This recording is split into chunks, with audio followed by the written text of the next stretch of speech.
अच्छे, वाह वाह, क्या बात है।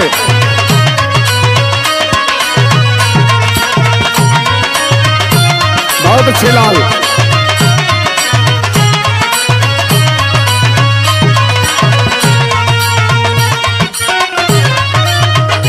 ओहो,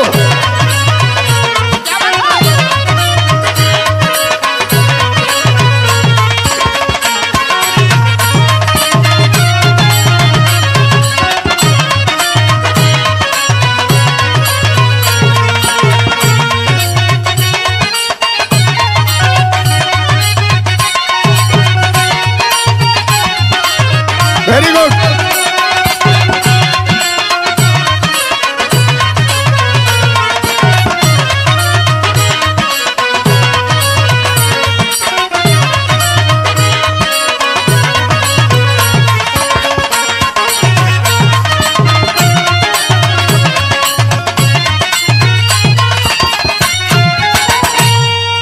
वाह वाह, बारे नंदलाल।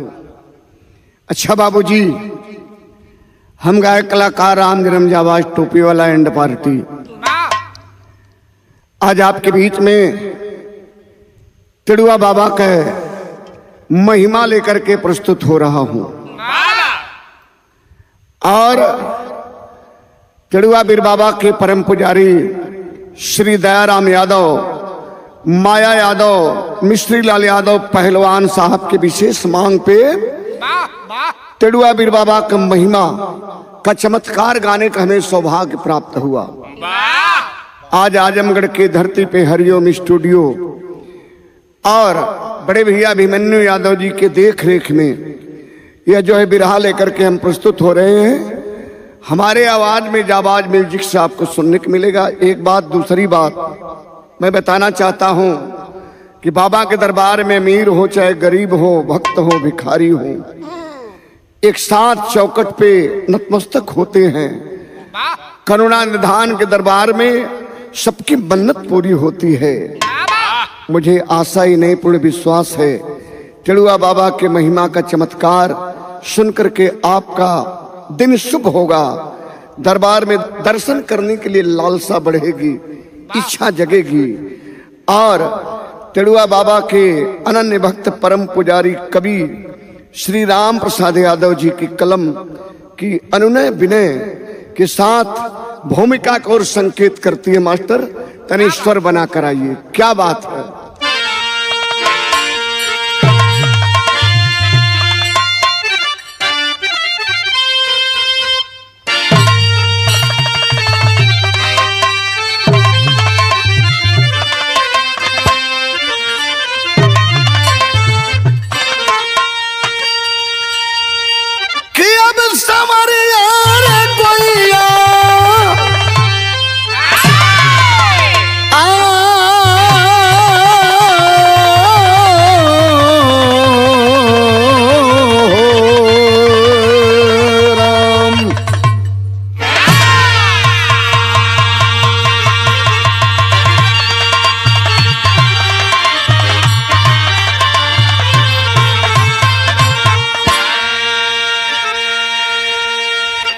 जितने गण दरबार में आए हैं और हमारी इस विरह को सुन रहे हैं, कृपया दोनों हाथ उठा करके एक जयकारा बाबा के नाम का लगाएंगे और यहीं से हमारी भूमिका शुरू होगी। भला भला तिड़ुआ बीर बाबा की,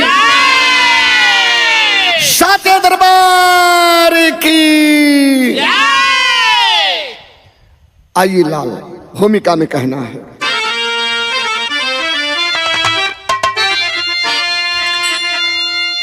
क्या करूं कल्पना दान वरदान की, तिड़ुआ भूमि विमल स्वर्ग का अंश है। हर तरफ होती है शंखों की गर्जना, जिस शक्ति का साधक यदुवंश है। न्याय के आसन पर जब तपोभूमि से प्रकट हो गए भक्त वत्सल विधाता, संकट के कंटक का संहार करते लगता है चौकट पे भक्तों का ताता।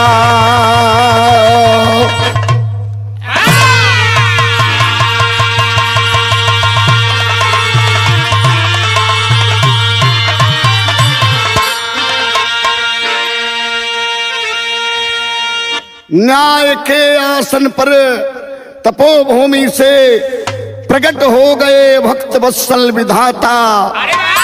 संकट के कंटक का संहार करते लगता है चौकट पे भक्तों का ताता। वाह बारे राम प्रसाद कबीर जी, कितनी बढ़िया है आपने लाइन लिखे हैं। विराम एक लाइन कव्वाली लगल मास्टर, जरा टोपी वाले के कव्वाली है, बड़ा मिजाजी अंदाज है। क्या कहना मास्टर, आइए।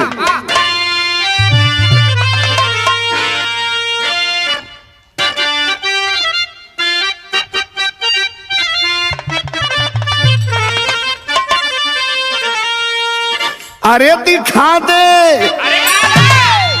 दिखा दे आई लाई वो।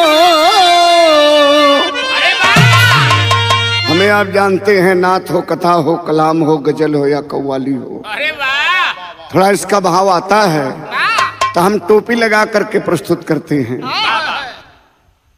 लाइए जनाब, लीजिए। बकरीद वाली है जनाब। अभी तो ईद बीता है, हाँ इसीलिए न बंद किए हैं। देखिए हम एक लाइन टोपी का नजारा आप लोगों को दिखाऊं। ये हमारी पहचान है टोपी, इसलिए दुल्हन कबीर जी अच्छा होगा। क्या बात है, आइए कव्वाली के बेहतरीन मुखड़ा दीजिए हमको मास्टर। अरे दिखा दे आई लाई वो,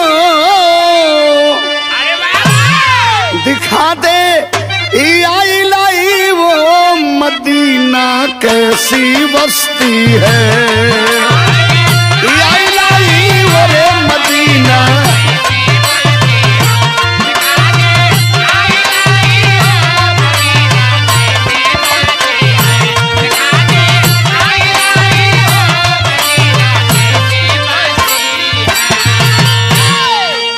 दिखा दे आई लाई वो मदीना कैसी बस्ती है।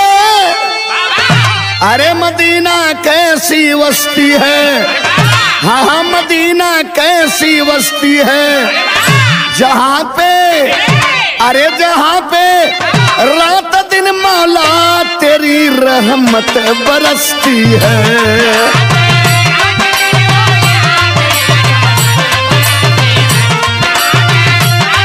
बहुत अच्छे बेटे,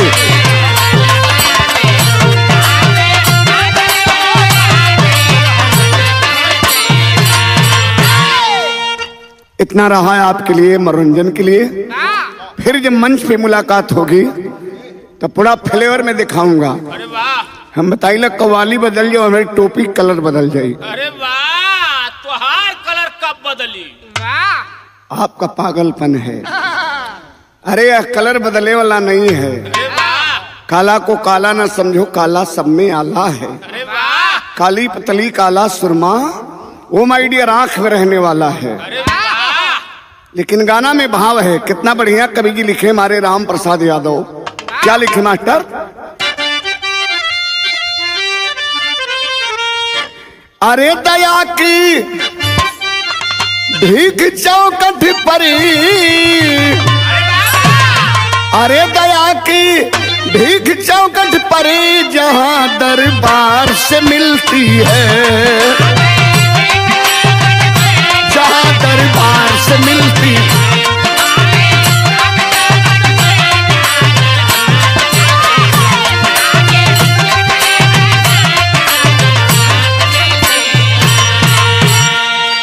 दया की भीख चौकट पर जहां दरबार से मिलती है। अरे जहां दरबार से मिलती है, जहां दरबार से मिलती है। अरे नजर से नीर गिरती है, अरे नजर से नीर गिरती है, मदद सरकार से मिलती है।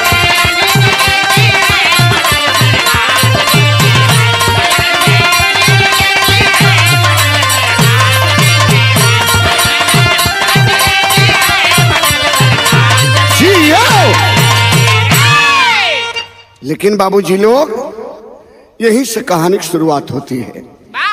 आइए चलते हैं टेड़ुआ बीर के चौखट पे माथा टेक करके और बाबा के परिचय और इतिहास को चलते हैं। क्या कहना मास्टर? आइए बुल्लू गुरु के अंदाज में साथ करतन दीजिए। क्या बात है?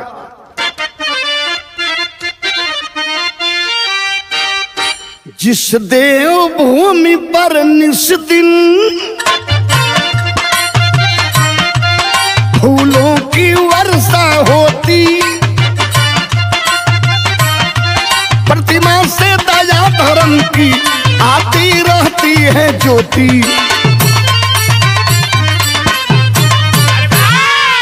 मिर्जापुर जिला में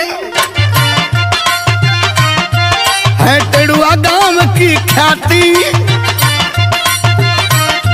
मनमोहक पावन चौदस भक्ति की खुशबू आती।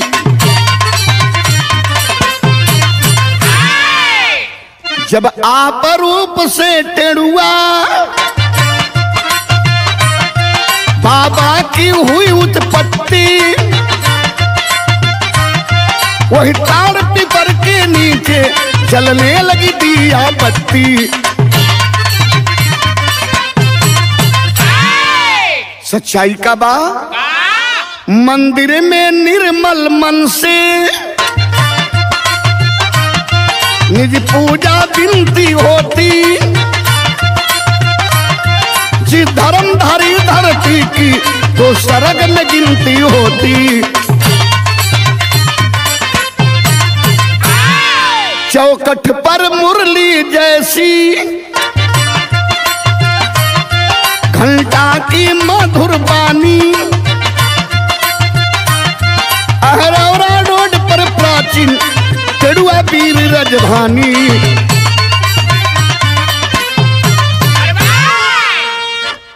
और वह दशक रहा जब टेड़ुआ बीर का राजधानी की चर्चा कर रहा हूं, तो जरा याद रखिएगा बाबूजी, एक दशक क्या रहा। यह कच्ची रोड थी पहले, फैली थी जंगल झाड़ी, इस रोड से बरधी का चलती थी बैलगाड़ी। आते रोडवा के लोग विश्व सुंदरी हाईवे कहते हूं, लेकिन जब दशक रहा बारे कवि जी का खोज, आपने खोज किया कि कच्ची रोड रहल, जंगल झाड़ी रहल, पगडंडी रास्ता रहल, आवे जाए का साधन कुछ और ना रहल। बैलगाड़ी से लोग चले और हाथी घोड़ा से लोग चले, वह दशक रहा। लेकिन याद रखिएगा बाबूजी, क्या कहना है। हर डाल तरू के ऊपर बनरों का रहा बसेरा, उस दिन बनरा बारी में छाया था घोर अंधेरा।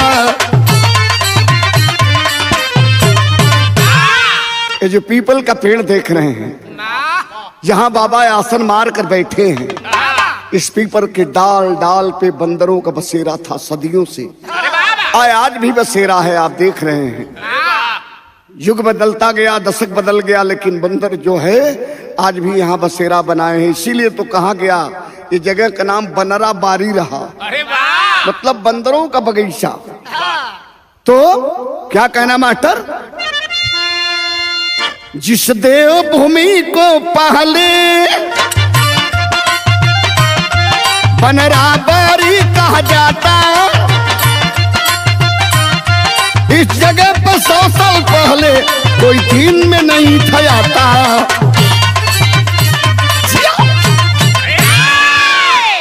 100 साल पहले इस जगह पे बनरा बारी में बाबूजी कोई दिनों में न आवे। इतना भयावह जगह रहे, घोर जंगल था, सुनसान जंगल था, लेकिन एक दिन की बात बताने जा रहा हूं। होता क्या है, क्या? इसी बनरा बारी में एगो घटना घटल। एगो गरीब बनवासी जात का मुसहर वाह, वही बनरा बारी में पहुंचल हो। मालूम है का करे बदे? लकड़ी काटे बदे। लकड़ी काटना, जंगल से वो बाजार में बेचना, यही जीवोपार्जन था उस बनवासी का। यहाँ तर्ज बड़ी कचाकी लगल मास्टर, एक नई गीत का पैटर्न लगल। बारे नंदलाल बाबूजी तोहरे मिजाज का गीत बा, क्या बात है।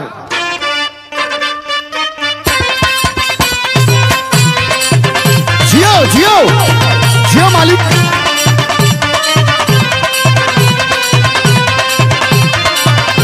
हो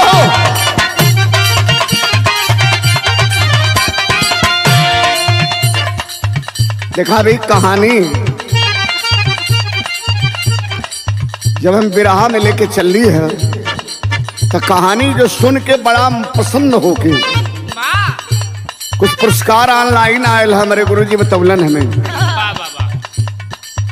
श्री टिड़ुआ बीर बाबा के परम पुजारी बाबू माया सिंह यादव, माया यादव, ग्राम सभा सिकिया, जयरामपुर, नारायणपुर, मिर्जापुर से 1000 रुपये का पुरस्कार प्रदान किए हैं। आपके चरणों में नमन प्रणाम। टिड़ुआ बाबा आपकी मनोकामना पूर्ण करें। और दूसरा पुरस्कार देने वाले दानदाता हैं आप, परम आदरणीय टिड़ुआ बाबा के पुजारी मिस्त्री लाल यादव पहलवान साहब, ग्राम सिकिया से 1000 रुपया आपके प्रणाम बा। और तीसरा पुरस्कार बाबा के पुजारी स्वर्गीय श्री माया सरदार जी के दामाद श्री राजेंद्र यादव, ग्राम कटरिया से 1100 रुपये का आशीर्वाद दिए हैं। टिड़ुआ बीर बाबा आपकी मनोकामना पूर्ण करें। और इसी कड़ी में श्री ब्रजेश कुमार बिंद, बड़े महान समाज सेवी, ग्राम सभा सेंगर से 1000 रुपये का पुरस्कार प्रदान किए हैं। और आपका टिड़ुआ बीर बाबा मनोकामना पूर्ण करें, यही हमारी बाबा से प्रार्थना है, विनती है, निवेदन है। तर्ज बड़ी कचाकी बा। कोनो दुल्हन अपने दुल्हा का तारीफ करत रहल। अरे वाह, वो का सुना बताओ थे बाबू।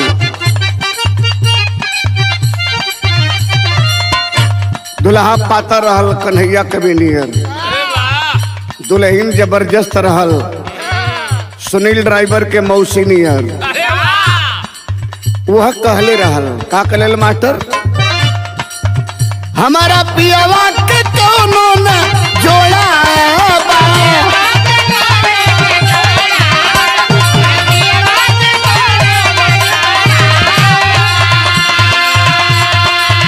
सभे गुण से भरल थोड़ा थोड़ा बा। बहुत अच्छे।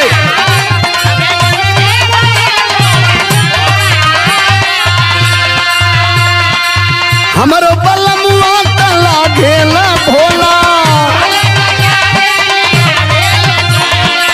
हमारो बलमुआ तला घेला भोला।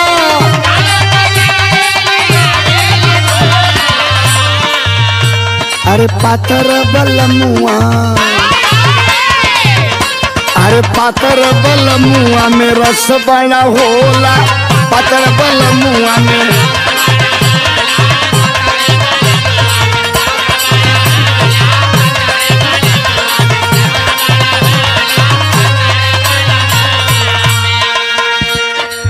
आइए आप सबको लेकर चलते हैं टिड़ुआ बीर बाबा के चौकट पे।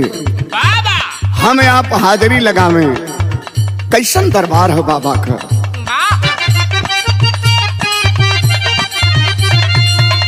भाई टिड़ुआ नगरिया पावनी बा।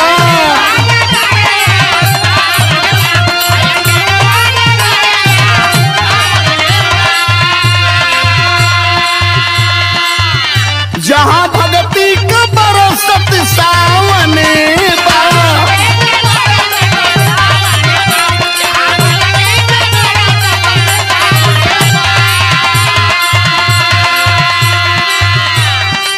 पेड़वा के डाली पर रहना बनरवा। पेड़वा के डाली पर रहना बनरवा।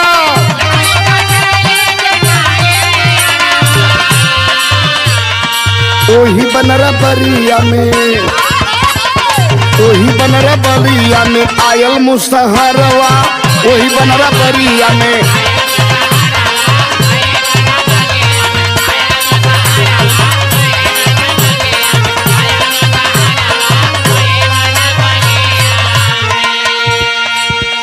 जहाँ आज टेड़ुआ बाबा का पावन धाम है, दरबार है, वहाँ घनघोर जंगल था। मैंने पहले ही बताया, वो जगह का नाम है बनरा बारी। वही बनरा बारी जंगल में वो जात का बनवासी मतलब मुसहर, अरे वाह, ठेठ में बताओ थे जात का मुसहर, जो जंगल से लकड़ी काट करके बाजार में बेचकर अपना जीवन यापन करता था। घरे दुल्ही रह गई, रोत दुल्हियों के लिए आके जाए, आज अकेले पहुंचल। वाह वाह वाह। आज जब अकेले पहुंचल घोर जंगल में, तब भेटायल के टेड़ुआ बाबा भेटल ते ही घड़िया, मांगे लगल मुसहरवा से बिड़िया।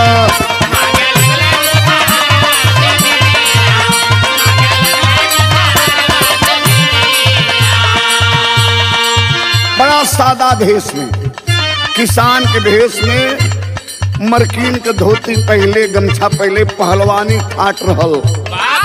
कले भाई बनवासी एगो बीड़ी पियादा भाई, अगर गांजा ले लेवा तो गांजो पियादा। बड़ा मन लगल बा, नशा चटकत बा, एक बीड़ी पियादा। टेड़ुआ बाबा बेटन ते ही घरिया, मांगे लगल मुसहरवा से बिड़िया।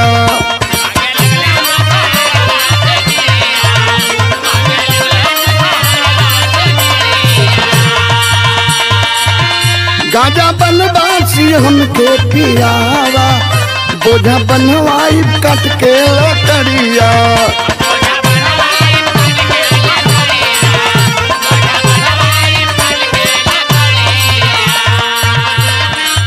पेड़वा के डाली पे रहना बनरवा, पेड़वा के डाली पे रहना बनरवा।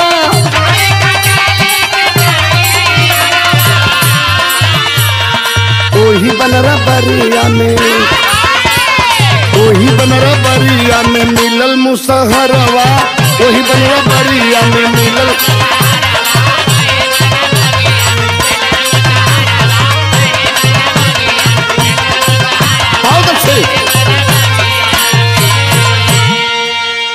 कहले बाबा, अच्छा बाबा के का पहचानत बा? कहले बाबा ए भाई लकड़ी काटे वाला बनवासी, एको काम करा, हमके थे बीड़ी पिया जा, हो सकत गांजा भी पिया दा भाई, मूड तरी सा चटकत बा। अरे वाह। बनवासी कहले ठीक बा। कहले बदले में हम तोहार लकड़ी भी कटवाई, बोझा बनवाई, ढेर का बात अपने सर पर उठा के तोरे घरे पहुंचा दे। अरे वाह। ये भैया बड़ा प्रेम से वो बनवासी जात का मुसहर एगो बीड़ी पियवलस, गाजा बनवलस, और गाजा बना के बाबा के पिया के कला अब तब पिया दिली जौन जौन कहला। बीड़ी पियवली, गांजा पियवली, देखत ही आंख लाल लाल हो गई। जना तो सूत जी बायब नहीं हो सूतम ना ही, जौन वादा कैले है तुम तोहार वादा पूरा करब। बारे बाबा तर्ज बदल गल बाबू। कौन तर्ज बा दाता? बड़ी मिजाजी की थे नंदलाल बाबू। अरे वाह। ये कुल गीत के एक धार रहल, एक दशक रहल। कौन गीत बलाल? अरे ऊपर चढ़त मोहरी, अरे ऊपर चढ़त मोरी मुरकल कलैया।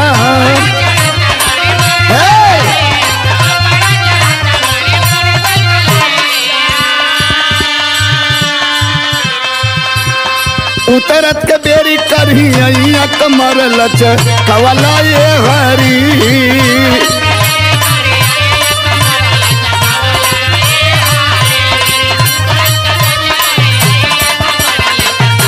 बहुत अच्छे।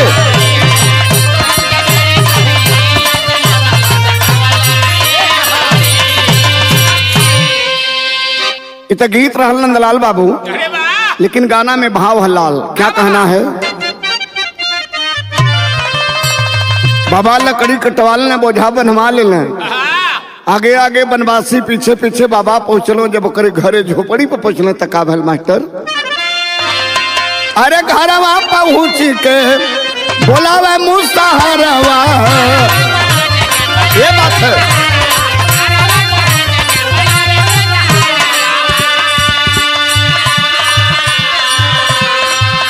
अरे जल्दी से खटिया बिछावा भैया के बैठावा ये दुल्ही।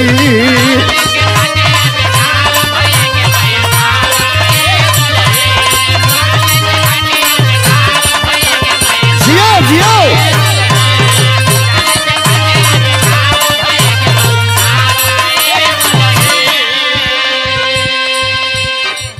मुसहरवा आवाज ले रे दुल्ही, कहाँ बाड़ू? जल्दी से आवा, खटिया बिछावा। एक बोझा लकड़ी ले गए हाँ, लेकिन हमारे संगी मिल गई ना। दिखाई हो बरियारे बोझा ली तनी चारपाई बिछावा, पानी लियावा, इनके पियावा। हालचाल कल हमारे बड़ा मित्र हुआ घोर जंगल में मिलल रहा। दुल्हन पानी ली आइल, चारपाई बिछोले, बाबा बैठले वही टूटही चारपाई पर। तनको भेदभाव नहीं है बाबा के अंदर।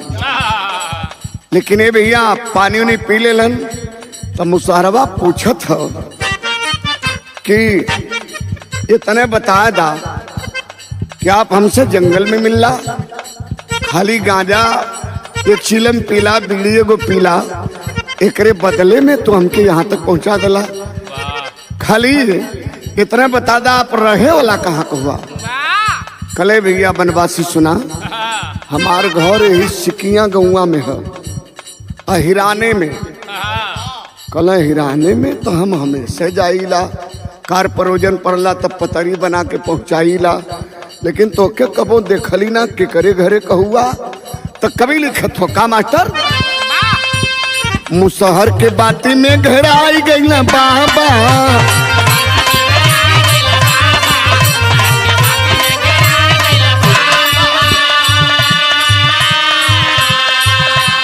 गाजा पी के वही जे समाई गई ना बाबा।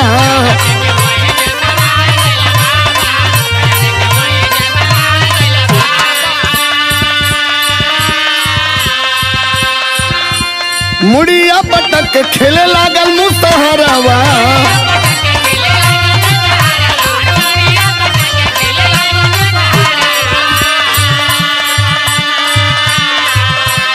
जाके वो झांसो खक देखावत महिमा बतावा ये दुल्ही। जियो भैया।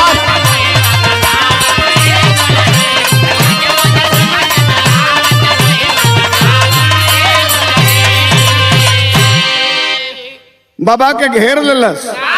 रहल तो बनवासी रहल, अनपढ़ रहल, लकड़ी काटे वाला बेचे वाला रहल। लेकिन सोचे लगल कि अनजान आदमी हमारे इतना मदद कैले, पानी उनी पी ले।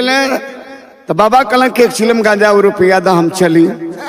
अच्छा तब फसावत कल के करे घरे कहुआ कहाँ अला, वो जंगल में कैसे मिलला? तो ये भैया बाबा कल के तो घेर नहीं लगा था। कल चाहे एक गिलास पानी और लेता बा। जब वही झोपड़ी में पानी ले गल तब से बाबा अलछित हो गई ना। बाबा उड़ गए, वो तो करिश्मा कर गए। अब बाबा वहां से लापता भइले। मुसहरवा लगल सिर पटक पटक के खेले, चढ़ गए बाबा ओकरे सिरे। और जब खेले लगल दुल्हनिया चिल्लाए लगल। चिल्ला चिल्ला के मोहल्ले में गांव घर के लोगन के जुटौलस। कल रे बहनी हो भैया हो तनी हई देखा जा, दूर का ना एक कौआ साक का यहाँ के रहल मुसहर बस्ती का। दुल्हनिया का दुल्हा वो मुसहर बेहोश हो गल। गांव घर जुटल, इठे ओझाई लो जमाने में ओझाई करें, देवी माई के पुजारी रहे। तो जब ओझाई करे लगल तो देखल तब वो बोले लगल। बाबा आवाज देवे लगल मुसहर के सर पे चढ़ के। कल अरे भाई तो ओझा हुआ हमसे पूछत हुआ ता एकरे सर पर जौन हम चढ़ल हैं हम बनरा बारी के दैतरा भी रही। ओझा पूछलस महाराज इके काहे पकड़ला, का मतलब है? बाबा कहल कि देखा भाई जहां से हो सके हमरे स्थान के बारे में लोग बतावा, जाने लोग हमार चर्चा होए के चाहिए। वाह हम घोर जंगल में बनराबारी में है तो हमारे नाम का चर्चा हो के चाहिए। और जे चर्चा करी जे हमके याद करी ओकर कल्याण करब। तर्ज बदल गए नंदलाल बाबू। कौन तर्ज बा आवत? तर्ज बड़ी कचा की है भैया ये गीत के स्वर्गीय रामदेव गुरुगाम है। अरे वाह कुछ गीत तो नहीं बदे बनल रहा अरे वाह जला भी है ना गवला चल गई ना। गौला चलना गिला मर हो गई ना बाबू। अच्छा अच्छा आई गीत पर जान था ये गीत जब गावे के मिजाज में इली है ता हमारे कवि जी टेड़ुआ बाबा के परम पुजारी पूज्य गुरु जी श्री राम प्रसाद यादव के सुपुत्र सिंगर संदीप लाल यादव ग्राम बगया ये 500 रुपया पुरस्कार दिलन। कहले कि भैया हमारा नाम बोल दिया बाबूजी तब बाबा का पुजारी हो लेकिन हम बाबा के आशीर्वाद से गाइला बजाइला। कुछ गीत वो नहीं बते बनौले रहल मास्टर। कौन गीत बलाल आबा गाना कराए पिया गारे बाई ठेवेला अपने कोइलरिया मिलू गुलर निरमोही दगा दे के अरे भागल रे निरमोही दगा दे के।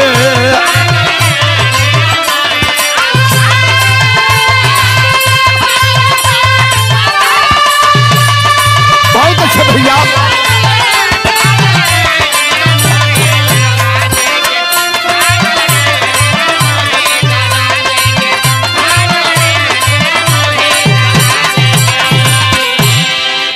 लेकिन गौर करेंगे तर्ज रहल गाना में फर्ज है। समय बीते लगल जब सवेरा बहल तो बनवासी जो रहल घूम घूम के बाबा का चर्चा करे लगल। अरे वाह बाबा का चर्चा करे लगल और वही रास्ते से पहले मुर्दा लेके लोग जाए लाश जलावे बदे नारायणपुर घाट पर बनारस घाट पे लो मुर्दा वाला लोग जाए ता मालूम है क्या करे दालाल आवा यही रैया से मुर्दा जब आइला टेड़ुआ बिर बाबा के डेरवा पे मुर्दा टांग दहल बाबा अरे मुर्दा टांग दहल बाबा पिपरवा पे मुर्दा टांग दहल बाबा।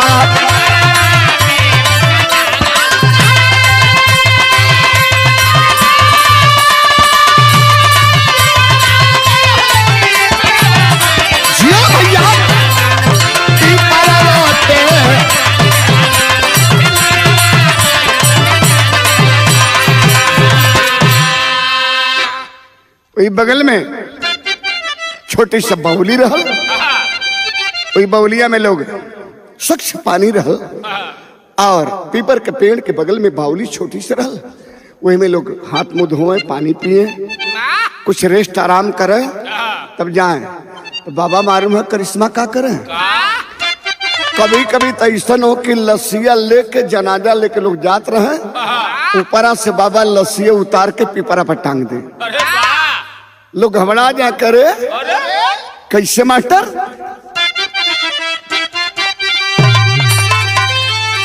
मुर्दारू जब चढ़ल पीपर पार पारी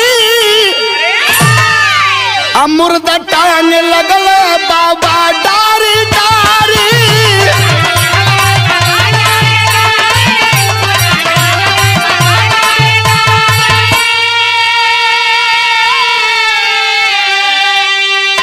अचरज में फटली सब का नजरिया टेड़ुआ बाबा के चमत्कारवा पे मुर्दा टांग देहल बाबा पिपरावा पे मुर्दा टांग देहल।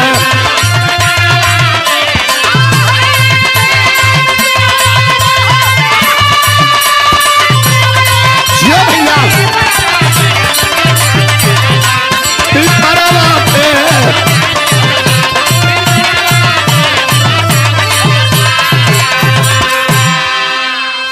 अब तो तब बाबा का ऐसा चमत्कार हो लगल कि आवत जात सिकिया गांव के पास, सिकिया जयरामपुर हो, नारायणपुर के बगलिया में जब पूर्व लगवा सिकिया जयरामपुर गांव हो, वहां जो न हो बनरा बारी में आवत जात जब बाबा को उत्पत्ति भई लोग जाने शुरू कैले, तो ये बाबू मालूम है का भल मुर्दहरू लोगन से कोई बतौलस कि देखा भाई वहां एक थे बाबा रहला और बाबा कई करिश्मा हो।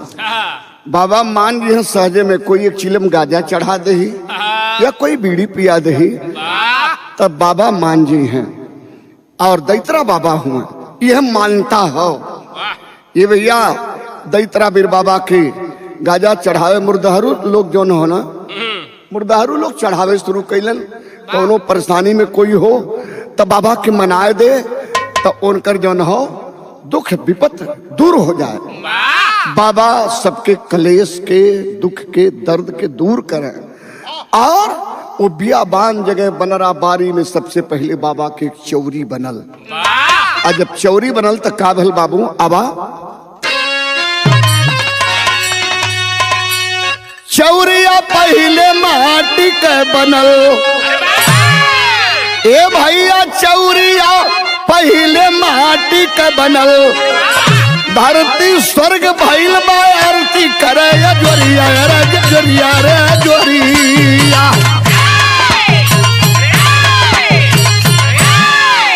धरती स्वर्ग भइल बा आरती करे अजोरिया, चौरिया पहले माटी के बनल। भैया लोग बाबू लोग सुने वाले बिरहा भक्त लोग जरा गौर करिएगा, जहां आज स्वर्ग है, जहां आज स्वर्ग के समान यह मंदिर है बाबा का, यहाँ सबसे पहले माटी का चौरी बनल, पिंडी टाइप का। तो लिखल गल बात में यहाँ नंदलाल बाबू तनी सा झूमर का लाइन लगल, आवा धन्य धन्य टड़ुआ भूप जग में देवता स्वरूप,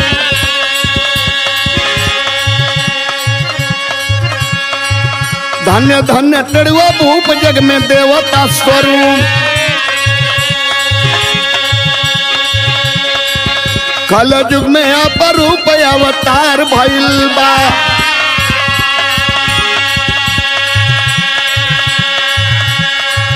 जे भी भक्त भिखारी धामे आवे दुखियारी,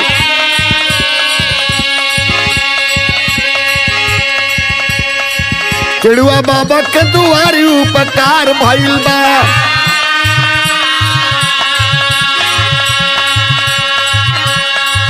चढ़े माला फूल मिठैया सोना सबही का दोहैया,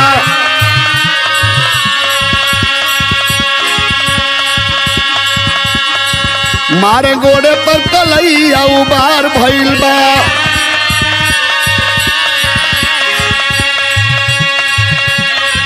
मुहे मुहे भइल शोर शोर मचल दहू और पूछ अखिया कलोर जजकार भइल बा,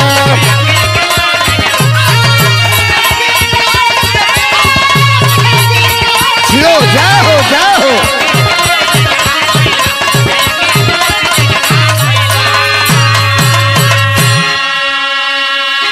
बारे राम बारे मालिक हमारे राम प्रसाद कबीर जी, वाकई में आपके ऊपर टिड़ुआ बाबा की छाया है। अरे वाह, कितना बढ़िया लाइन आप लिख लें, मुहे मुहे बहल शोर शोर मचल चहुओर। अरे वाह, अब तक चहुओर शोर हो गल ना, मुहे मुहे बहल शोर शोर मचल चहुओर, पोछे अखिया के लोर जय जयकार भइल बा। अरे वाह, कवि जी के लाइन पर देखें, शानदार पुरस्कार अभी आया है, ऑनलाइन हम गा रहे हैं, रिकॉर्डिंग कर रहे हैं। श्रीमान उमा शंकर यादव नेताजी ग्राम गोरखपुर माफी के धरती से 500 रुपए का पुरस्कार प्रदान किए हैं हमें, और 500 रुपए का पुरस्कार हमारे कवि जी को श्री राम प्रसाद यादव जी को प्रदान किए हैं। और अच्छा, राम भरोस यादव ग्राम कुंडाडी बड़े महान समाज सेवी, और बच्चे लाल यादव ग्राम बरईपुर सिकरा बड़े महान समाज सेवी, दोनों भैया की ओर से शानदार 500 रुपए का आशीर्वाद आया है। मास्टर है, अगली तर्ज बदल गिल, कौन गीत बलाल? ये तर्ज वैसा न हो, सुने वाले भैया लोग, अरे वाह अब के जमाना में तब के जमाना में बड़ा अंतर हो गल। अरे वाह पहले बेटी घर में सयान हो जाए तो पर्दा के आड़ में हो जाए, बेटी बहू पर्दा के आड़ में रहे।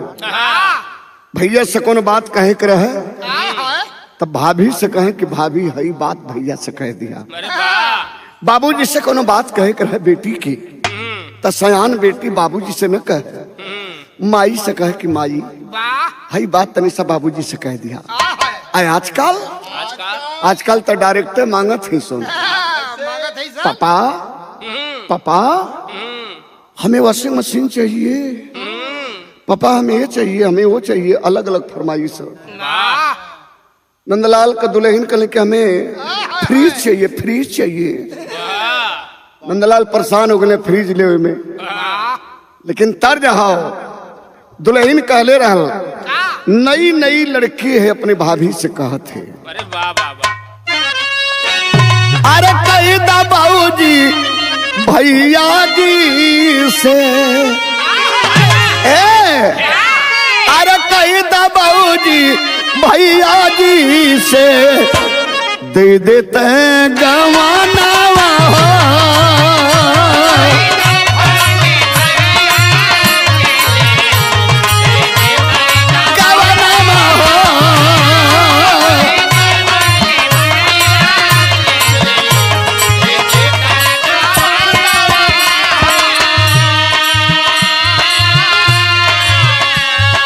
लेकिन बाबा अगला चमत्कार दिखाओ तुम। बाबा का अगला चमत्कार तुम देखा, ये तो गजबे चमत्कार है भाई, करिश्मा हो गल। अच्छा जेकर मनौती करे के पूरा भी करे, अरे वाह भुलाए के ना चाहिए, यही हरौरा का बात है। तब तेरुआ वीर बाबा टंगल, तेरुआ वीर बाबा टंगल पीपरा पे बोरी हो,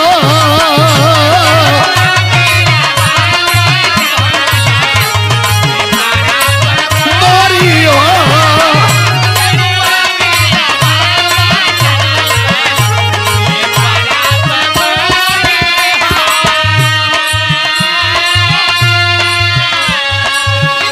तेरुआ वीर बाबा टंगल पीपरा पे बोरी हो, गाड़िया घुमाया देहल अहरे ओरा के ओरी हो, घुमाया देहल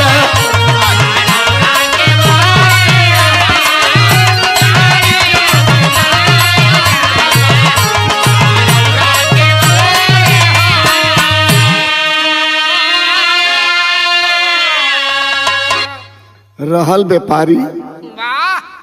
एक रोज चलल हरौरा से बैलगाड़ी पर कुल गल्ला खबोरी लेकर के व्यापार करे बदे बनारस। अरे वाह आए भैया जब बनारस चलल तब बीच में बाबा के धाम पर जब पहुंचल तक कलश के हे बाबा, हे दैत्रा वीर बाबा, अरे वाह हमार माल बाजार में जाते जाते कुल बिका जाई, बढ़िया रेट में अगर माल बिका जी बाबा तम तो के एक चिलम गांजा चढ़ाई।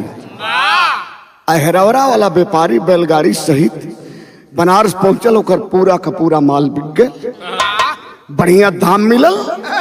और जब बढ़िया दाम मिलल भैया माल बिक गए तो वापस आयल तो भुलाए गए कि हम दैत्रा वीर बाबा टेड़ुआ बाबा के गजवा मन रही, गजवा नहीं चढ़ौली, भुलाए गए। चल गए हरौरा तो कई दिन आयल गए एकदम भूल गल। एक दिन बाबा सोचे लगल के करिश्मा दिखाई, तब एक याद पड़िए बाबा ऐसा माया देखो ना कि बाबा के दरबार तक जात जात पूर्णिमा का रात हला जोरिया रात रहल टट टट और के नींद आ गल, वही बैलगड़िए पर सूत गल। और जब सूत गल तो बाबा जितना ओकर गल्ला वाली बोरी रहल सब बोरा उठाए के कोई पीपर के पेड़ पर टांग दे, और बैलगड़िया घुमा दिले हरौरा ओरी, जाए के बनारस उत्तर तो गड़िया घूम गई दक्षिण। और लगल हाके हाकत हाकत हाकत हाकत भैया सवेरा जब भैल झलफला जब भैल अहरौरा के समीप पहुंचल जब तो के जगह तो बाबा ए भैया उठा भैया अपन तनी गाड़ी देखा सम्हारा अब हम चलत थी इतना कह के बाबा लापता हो गए तो का भैल मास्टर तनी ई देखे कैसे मास्टर डुबली अजोरिया में भने डुबली तरैया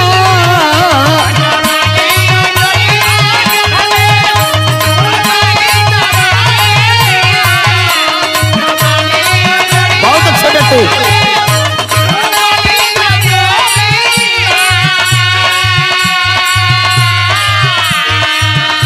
अहरोरा गाइले पर खुलली उंघैया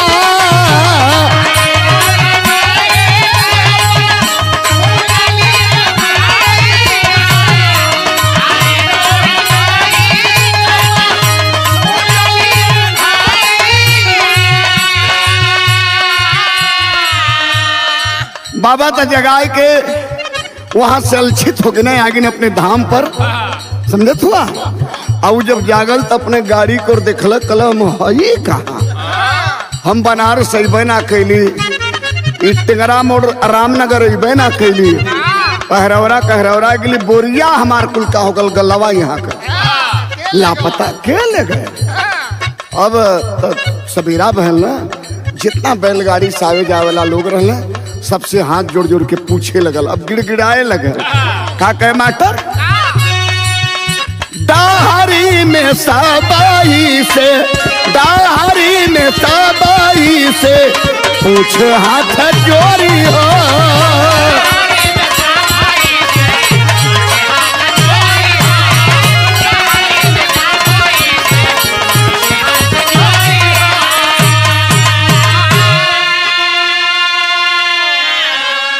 सबसे पूछा कि भैया हमार गल्ला दिखला जा हमार चोरी हो गल मालिक हमार चोरी हो गल भैया कोई हमार गल्ला देखल है। एक व्यापारी बतौले एक आदमी बतौलस कि भैया तोहार गल्ला तो हम देखली वही पीपर के पेड़े ते टेड़ुआ बाबा दैतरा बाबा के ऊपर पीपर के पेड़े पर लौकल हल कौनो मनौती उनौती तना न कैले ला बाबा का तब ओके याद आयल गाड़ी वाहन जब बतौलस तो कलस के हाँ भैया कहले रही कि बनारस जात जात हमार गल्ला बिगजी बाबा तो के गांजा चढ़ाई अरे वाह आई बतिए हम भुलाए गिली कल भुलाए गिला अच्छा वो बतावत है कि जब भुलाए गिला तो तुहार बोरियो भुलाए गए अरे वाह बाबा उठाई कोई पीपर के पेड़े पर धैले हुए चाहत हो तो जा बाबा के सर में गिरा अब बाबा के गांजा चढ़ावा तो शायद तुहार कल्याण हो जी तुहार गल्ला जो नहरायल दौलत जो गई वो मिल जाये। ये भैया अब चलल जाए कोई बाबा दैतरा बीर बाबा टिड़ुआ बीर बाबा के सड़ में पहुंचल बनरा बारी में अजाय के धान से हरौरा वाला व्यापारी गिरल कलश के हे बाबा हमारे गलती के क्षमा करें माफ कर बाबा एक चिलम के बदले हम 10 चिलम गांजा चढ़ा देते। अच्छा ते भैया जब गांजा चढ़ौलस बाबा जब खुश भइले गए शरण प्रभु राखी गए शरण प्रभु राखी सब अपराध विसार। अरे वाह ये भैया व्यापारी का कुल बारी बारी से बोरी ऊपर से उतार के पीपर के पेड़ से बाबा ओकरे बैलगाड़ी पर लगा दिले कल लेके जा जा जा बिक जाइए नंदलाल बाबू देखा माल तो कर बिकी जाई समय और बीते लगल और जब समय बीते लगल तो ये भैया बनरा बारी वन में बड़ा रमणीक स्थान रहल ना एक अंग्रेज अधिकारी का नजर पड़ल। अरे वाह अंग्रेज अधिकारी सोचलस ये बगल में बाउली हो और यही बगल में अपन डाक बंगला जब बनवा दे तो बड़ा आनंद रही। अरे वाह यहाँ बिरहा में दोहा लिखल गल कैसे मास्टर टेड़ुआ बाबा के मंदिर से सट कर बनरा बारी डाक बंगला लगा बनवानी एक अंग्रेजी अधिकारी।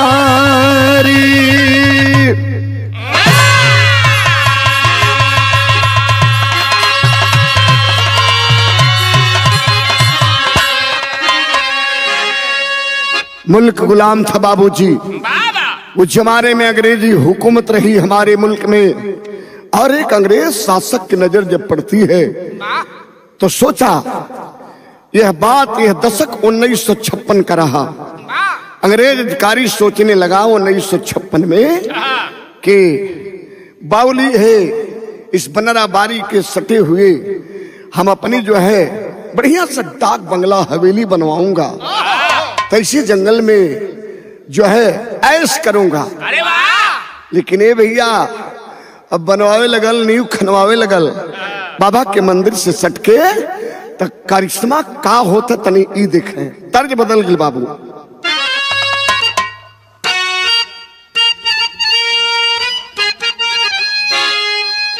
कौन दुल्हन का दुल्हा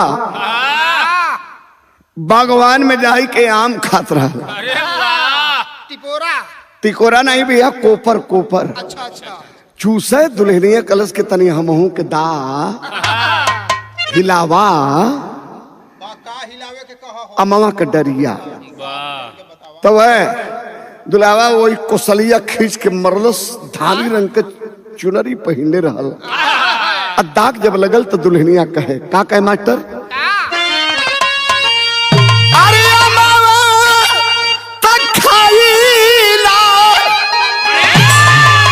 कोयलिया गीज के मरला तकिया नवला राजा जी, हो तकिया नवला राजा जी, हमारी धानी रंग चुनरी, अरे तकिया नवला राजा जी।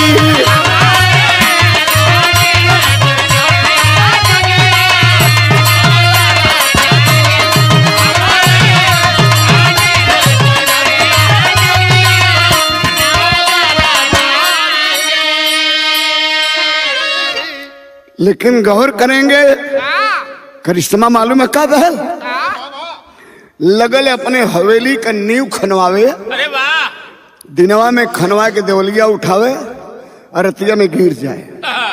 देवलिया बाबा गिराए थे तो कभी लिखत हुआ बारे गुरुजी का लिखल मास्टर? अंग्रेज पहलिया खोजे अरे तनल पीस टलिया खाला बलिया माँ चलना, खाला बलिया माँ चलना, बाबा गिरा में देवलिया खाला बलिया माँ चलना।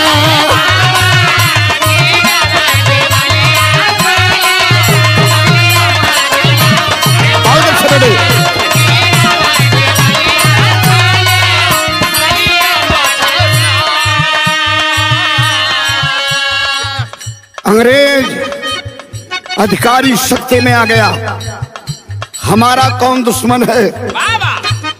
हम डाक बंगला की दीवार तैयार कर रहे हैं और रात में गिराई दी जा रही है। इस दीवार को कौन गिरवा रहा है? पिस्टल लेकर के उस बनरा बारी जंगल में खोजने लगा। कोई आदमी रहे गिराए वाला तब ना, वो तो बाबा अपने शक्ति से गिरा होते हैं। कैसे मास्टर? अंग्रेज रातिया में पहरा लगाऊले,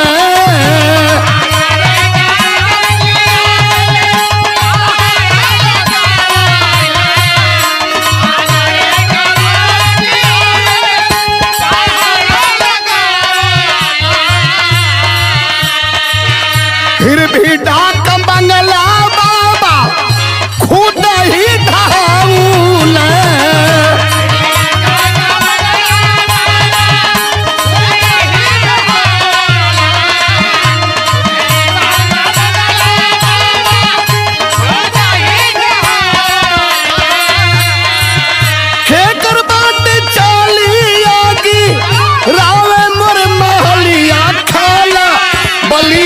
चलना खाला बलिया माँ चलना, थकला कई के रखवलिया खाला बलिया माँ चलना।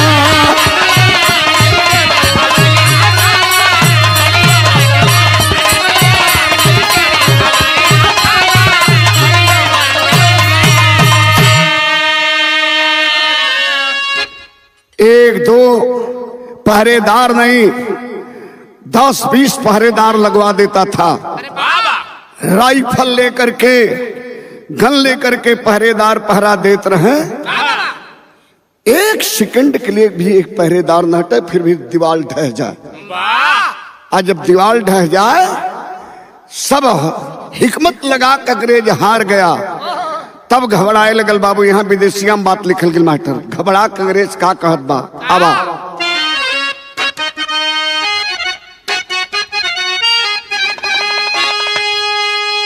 अंग्रेज घबराई गईल, तारू सुखाई गईल। अरे डाक बंगला गिरत बा मोर कवने कारनामा।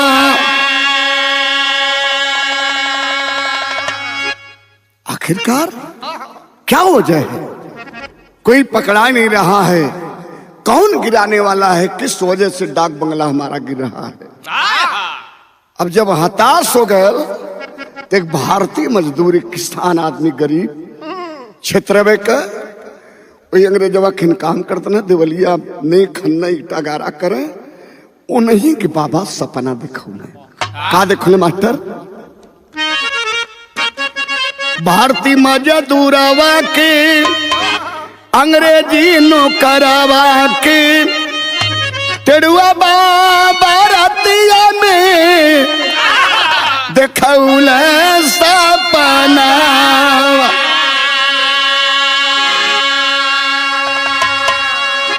सपना में टेड़ुआ बाबा वो भारतीय मजदूर से, गरीब आदमी से कहने।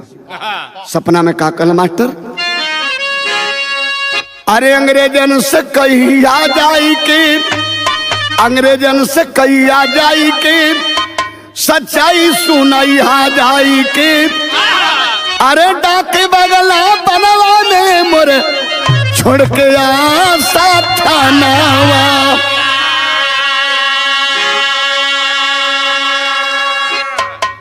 सपना में बाबा वो भारतीय मजदूर से कहले कि जाके अंग्रेजवा से कहता कि डाक बंगला बनवाओ, चाहे महल बनवाओ, लेकिन हमारे स्थान के छोड़ के थोड़ा सा हट के दक्षिण तरफ ओकर बाउंड्री बने नहीं खनाए, नहीं तो खैर नहीं है। हमारे स्थान पर बनवाई है, हर दीवार तनवाई, तो जब तक बनवाई हम ना चाहब तब तक ना बनी। का बेल मास्टर? सपना पुराई जाई, हवेली तनाई जाई, हमारे मंदिर मूर्ति के करी है स्थापना।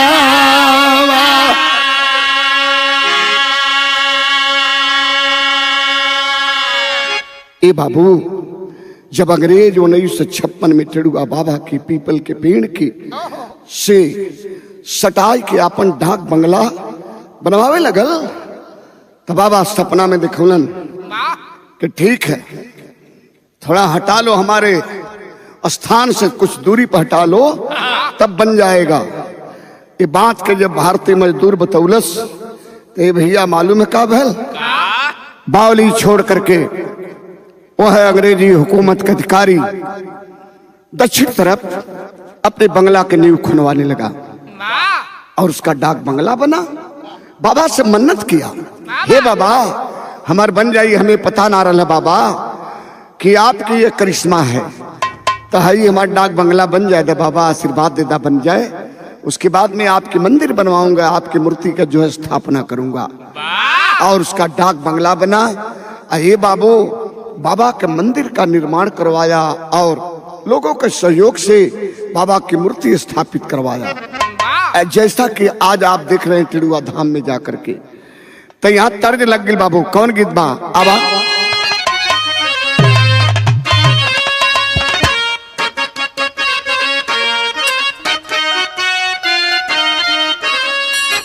मता बहन लोग आवेली, जब दुआरी पर बारात आवेली तो बड़ा प्यार से गावली, पारंपरिक गीत है।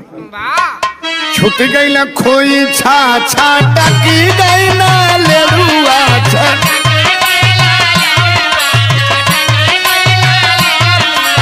खुसुर खुसुर हंसेला दामाद। लेकिन गाना में बड़ी बेजोड़ लाइन है। एक एक लाइन गीत बजाओ जाती गाना का आप लोगन के आनंद बनल है। अरे मंदिर में विशाल भइल बहुत विकराल भइल।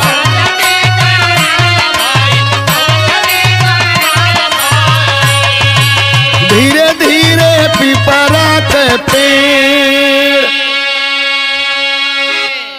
पीपल का पेड़ जब अंग्रेज मंदिर के निर्माण किया तो थोड़ा पतला रहा, लेकिन बाबा की कृपा पीपल का पेड़ दिन दुना रात चौगुना बढ़े लगल, मोटाए लगल। तो का भेल? लीला गोसैया कैले पीपरा के छैया कैले।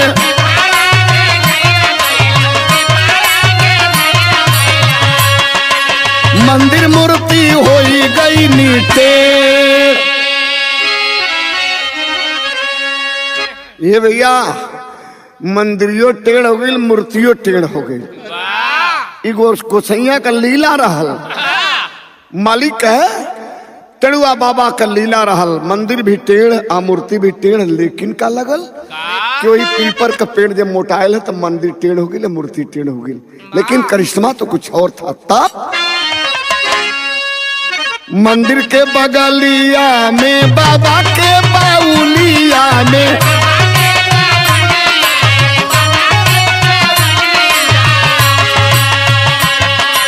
पानी पिया गैया गहेड़ी। बाबूजी तनी सा बात हमारे समझ ली है तो बिरहा समझे में आप लोगों के आसानी हो जाए। बिरहा में हमारे गुरु जी लिखे हैं, क्या? समय बीतत गल, डाक बंगला भी बन गल। अंग्रेज कुछ दिन तक बड़ा ऐसा आराम कैले वहां, बाबा। लेकिन जब देश आजाद हुआ वह दशक 1947 का रहा। भारत देश जब आजाद हुआ, अंग्रेज देश छोड़ के जब चले गए, तब पीपल के पेड़ से जो सट के टेढ़ुआ बाबा का मंदिर अंग्रेज बनौले रहले। पीपर का पेड़ जब मुटायल तब बाबा का मंदिर और मूर्ति टेढ़ हो गई। करिश्मा तो बाबा का रहो, लेकिन एक जो है बाबा अपना आड़ लिए कि नहीं पीपर का पेड़ मोटा था तब मंदिरियों टोड़ गई, मूर्तियों टेढ़ हो गई। बाबा अपने भक्तन के देखत लगे, देखे हमके सीधा करे वाला के है। बाबा के मन में एक करिश्मा था। लेकिन बाबूजी लोग जब टेढ़ुआ गांव के लोग मंदिर को जो है दोबारा फिर से बनौलन, आज जब मूर्ति सीधा करे के बात आयल तो उस समय मूर्ति छुए में सबके डर लगे, बड़ा भय लगे। टेढ़ुआ गांव के रहेवाला कुछ गोसाई बिरादरी के लोग, कुछ गोसाई बिरादरी के लोग कोशिश कैले कि फिर से बाबा का मूर्ति प्रतिमा सीधा हो जाए।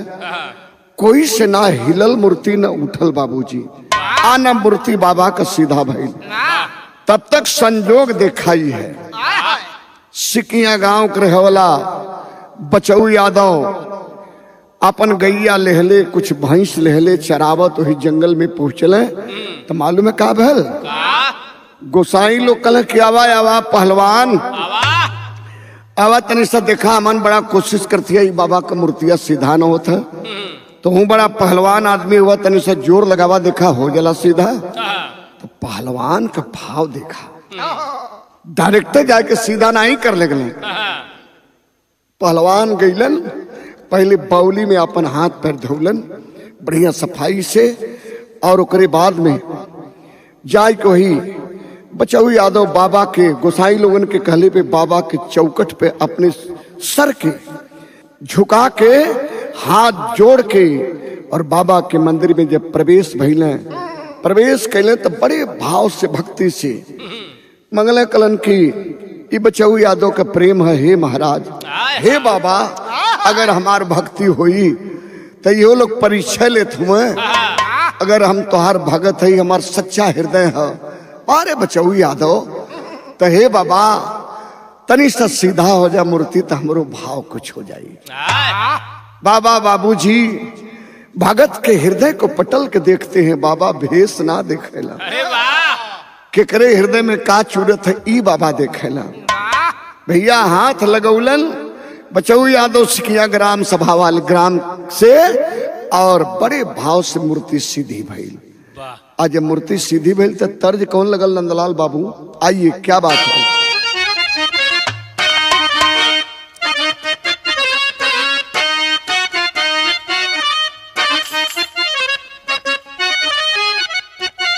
यह गीत अपने दर्शक का बड़ी खूबसूरत रहल और बड़ा मिजाजी गीत रहल।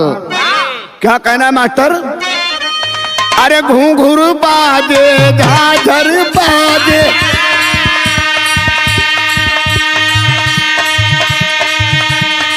घूंघूर बाजे झाझर बाजे और बजे करताल जोगी मंगल गावे नव जोगी मंगल गावे राजा तृतीया नार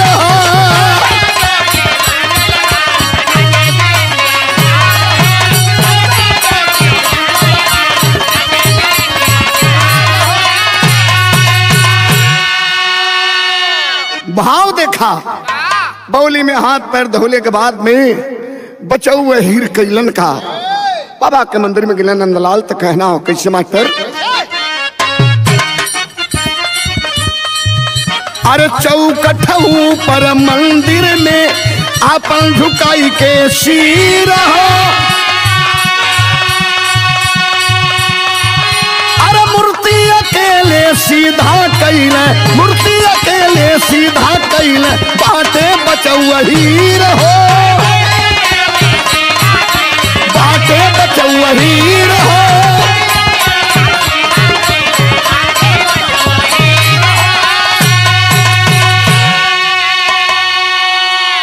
मूर्ति अकेले सीधा कैले बाटे बचऊ हीर हो।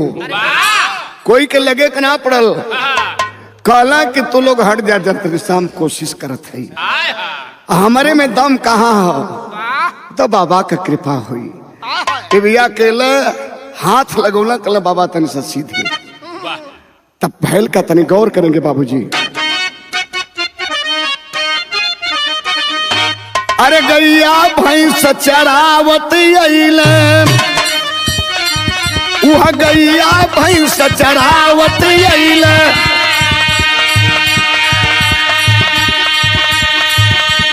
बदल गइल तकदीर हो।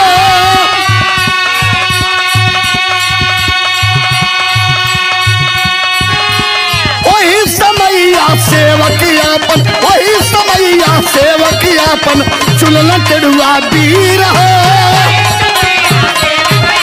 सुनल टेढ़ुआ वीर हो।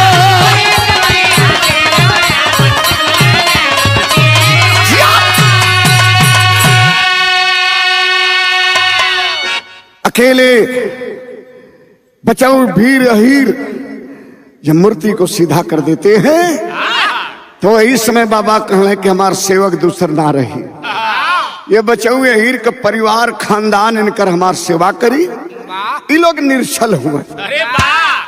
हे भैया वही समय से अपन सेवक चुन ले टेढ़ुआ वीर बचाऊ हीर के परिवार के आवाज तक। अरे वाह गौर करेंगे बचाऊ हीर के 5 गो बेटा। अरे वाह और 5 लाल दई का लाल हो भैया।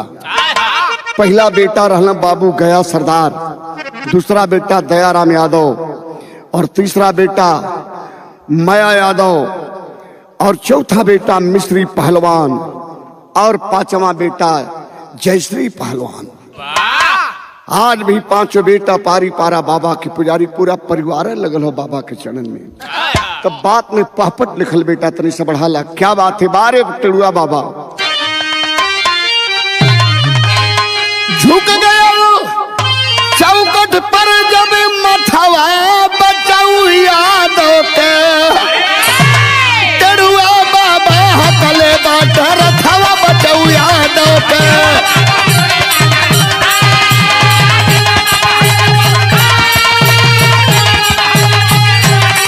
बहुत अच्छा जियो बहादुर।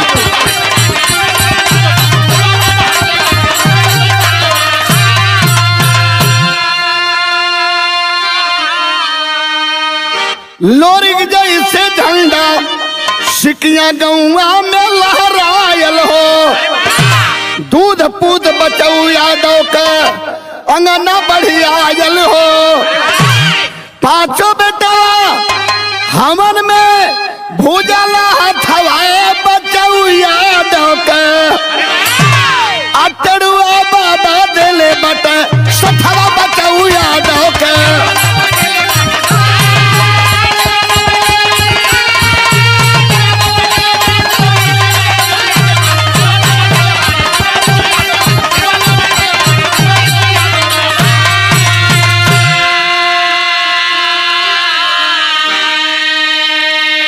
यदुवंश का हंस वीर लोरी के जैसे झंडा लहरायल। बागी बलिया गादी गढ़गौरा के धरती पर वैसे आज बाबूजी बचऊ हीर के झंडा लहरायल। पांचों बचवन के झंडा लहरा रहल बा। ये कृपा केवल टेड़ुआ बीर बाबा की है। पूरा पांचों बेटा धरती के धरोहर है। यदुवंश के हंस हैं और बड़े पहलवान हैं। निर्छल हृदय के हैं, छल कपट नहीं है। टेड़ुआ भी बाबा की कृपा है। दूध पूत से आंगन भरल हो।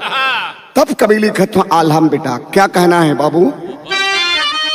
धन टेड़ुआ बाबा धनम वह टेड़ुआ नगरिया भैया।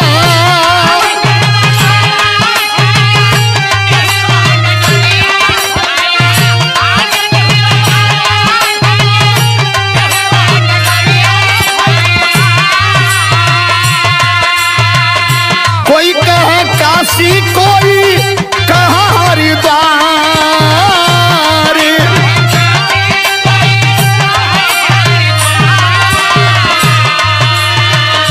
मंगल मनावली मंदिर में मुरातिया भैया।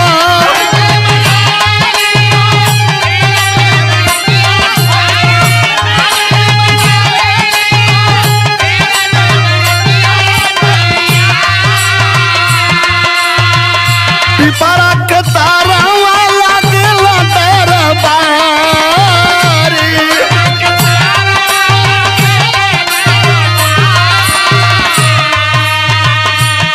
इतना ना परिमई छोड़ के इंद्रासन के जगहिया भैया।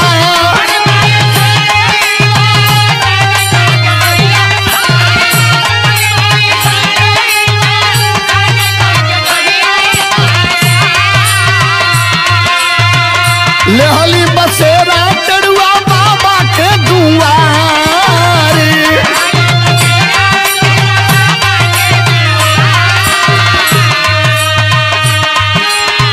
दयारा में यादो माया मिस्री पुजारी भैया।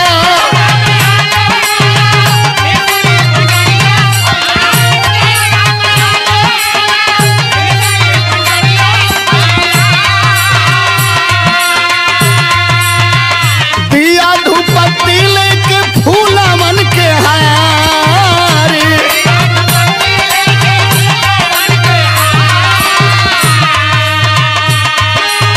साझे भोरे पूजा करके आरती उतार भैया।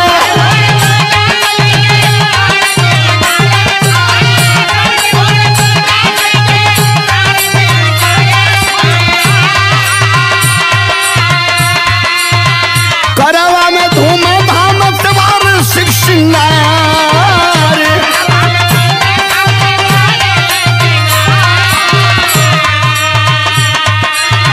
कथा की रतनवा होला धामे पर मुंडा नवा भैया।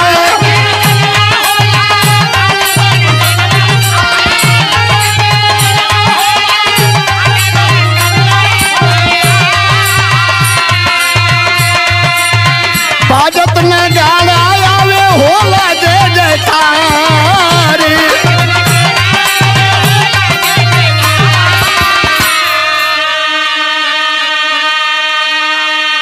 हाँ तो हाँ स्वर्ग हो गया मेरे साथियों। याद रखिएगा जब आप बनारस से चलेंगे रामनगर से टेंगरा मोड़ से आगे बढ़ेंगे मिर्जापुर जिला आ जाएगा नारायणपुर बाजार। और नारायणपुर बाजार से एक रोड सीधे मिर्जापुर मां विंध्यवासिनी के धाम की तरफ जाती है। और वही नारायणपुर बाजार से एक रोड कट करके जो है टिड़ुआ बाबा को टच करते हुए बीच में नारायणपुर से थोड़ी दूर पे टिड़ुआ बीर बाबा को टच करते हुए वह रोड अहरवरा होते सोनभद्र राउतसगंज शक्तिनगर अनपरा बैढ़न छत्तीसगढ़ तक जाती है। अरे वाह! उसी रोड में बाबा के है स्वर्णिम मंदिर, स्वर्ग शास्त्र पावन स्थान, वह पीपल का पेड़ जहाँ घंटा नगाड़ा बजेला लोग रोज जाने तो बाबा के दरबार से हंसते जाते हैं। ये खुशी मिलती है। इतना ना बाबा को उपलब्धि क्या है, बाबा का करिश्मा क्या है। 2 नंबर में कल बाबू क्या कहना है। अगोदिया में बेटावा खेला वाली बधिनिया,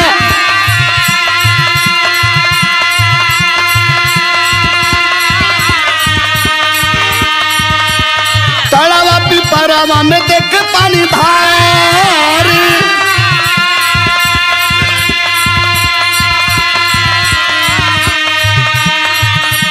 सवा पाँच मन तक घंटावा,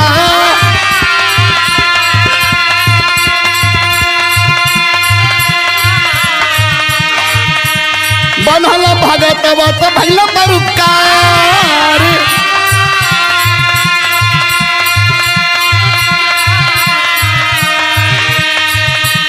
पानी का बूंद बने अमृत का धारा,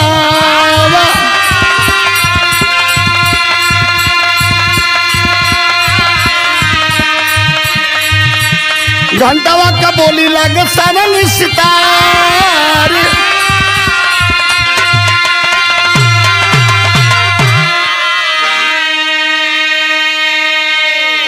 गौर करेंगे बाबूजी लोग। आप जाएंगे जब तो देखेंगे कि 1.25 पाव से लेकर के 5.25 मन तक का घंटा बाबा के मंदिर में बंधा हुआ है। जिनकी मनोकामना पूर्ण होती है बाबा के मंदिर में घंटा बंधवाने का काम करते हैं। और इतना ना ये बाबू लोग मुंडन करवाओला, कथा होला, कीर्तन होला, भजन होला। हर साल मंदिर परिवार को ओर से बड़ा विशाल भंडारा वार्षिक श्रृंगार बाबा का होता है, जहां शानदार विराह का कार्यक्रम भी होता है रात में। और उसमें पूजनी बंदनी मारे राम प्रसाद यादव जो बाबा के परम पुजारी हैं, आपकी बड़ी कृपा और आपका बड़ा मेहनत होता, आपकी बड़ी लगन होती है हमारे कवि जी की बाबा के श्रृंगार करवाने में। और डेली बरसात हो, जाड़ा हो, गर्मी हो, चाहे कोई मौसम हो, घंटों जाकर के कवि जी बाबा के मंदिर में माथा टेक करके पूजा पाठ करने का काम करते। एक और सत्य है, मैं अपने आंखों से देखा हूं। तभी राह के आखिरी भाव पंचोतरी से गौर करी है। क्या कहना है करीम बेटा, आवा।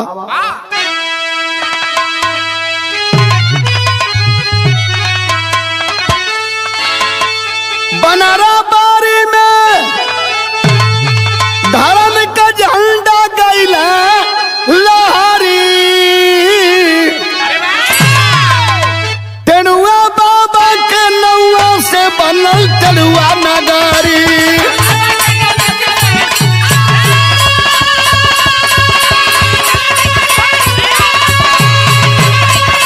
बहुत अच्छे बहादुर।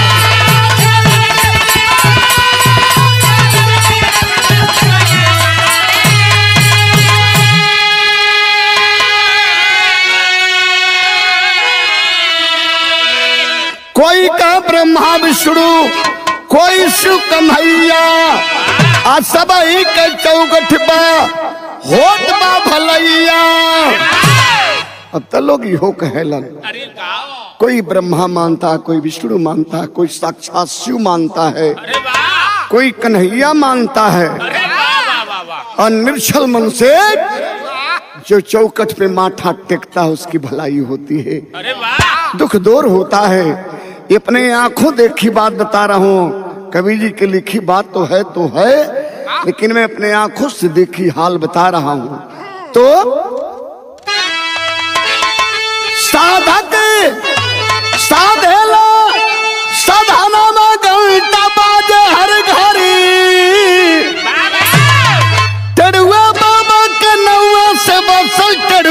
नगारी।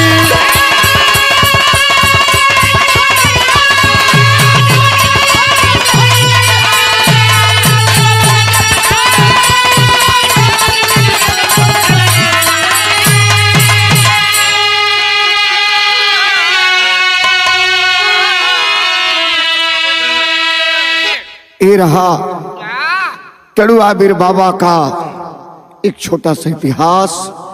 गाने में बजाने में और गुरु जी के लेखनी में कोई गलती होगी तो आप लोग क्षमा करिएगा। हमें उम्मीद है कि यह बिरहा आप लोगों को पसंद आएगी। पुनः एक बार और दोहराना चाहता हूं, हमारे बड़े भैया जो हमारे बड़े हृदय प्रिय हैं, श्री अभिमन्यु यादव हरिओम स्टूडियो के हेड ऑफ डिपार्टमेंट, आप तथा आपके पूरे सहयोगी टीम को हम बहुत बहुत बधाई देते हैं और निवेदन करेंगे कि एक बार आइए आप बनारस हम टिड़ुआ बाबा का आपका दर्शन करवाएं। आखिर में कहना है कैसे मास्टर, गुरुदीन मोहम्मद राम सेवक सिंह सुबदन की बानी कथन करें हरिद्वार संग्राम प्रसाद जी ज्ञान।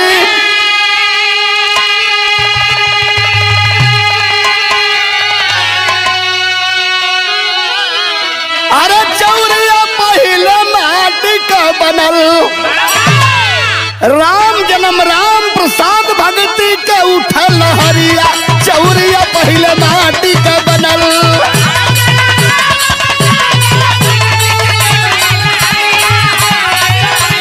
जय हो जय हो जय हो।